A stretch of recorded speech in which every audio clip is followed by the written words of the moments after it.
আমি অ্যাডভোকেট গোবিন্দ প্রামাণিক, মহাসচিব, বাংলাদেশ জাতীয় হিন্দু মহাজোট।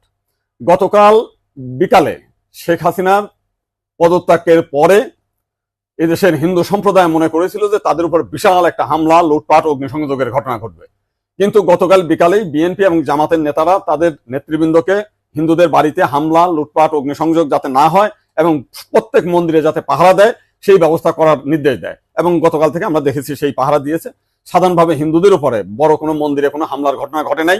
কিছু আওয়ামী লীগের হিন্দু নেতা আছে যারা বিভিন্ন সময় লম্পঝম্প করেছিল, তাদের বাড়িতে, শুধু হিন্দু বাড়ি না, মুসলিম আওয়ামী লীগ নেতাদের বাড়িতে হামলা হয়েছে, লুটপাট হয়েছে এবং সামান্য কিছু সুযোগ সন্ধানী এলাকা ভিত্তিক তারা কিছু সামান্য মন্দিরে হামলা করেছে, সেটা ব্যাপক বিষয় না।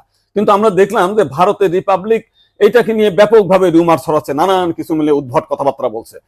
এবং আজকে দেখলাম শেখ হাসিনার নিয়ে তারা কাহিনী তৈরি করছে, বঙ্গবন্ধুর স্ট্যাচু ভাঙছে, সেটা নিয়ে তারা খুব দুঃখে সাগরে ভাসছে।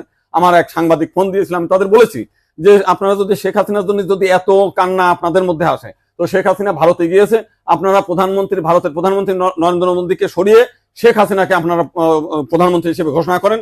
সে ভারতও রক্ষা করতে পারবে, তা আপনার সেভেন সিস্টারও রক্ষা করতে পারবে। আপনারা তো প্রতিদিন বলতেছেন যে শেখ হাসিনা না থাকলে ভারতে সেভেন সিস্টার থাকবে না। তো এইবার আপনাদের একটা বিশাল সুযোগ আছে, আপনারা শেখ হাসিনাকে ভারতের প্রধানমন্ত্রী করেন।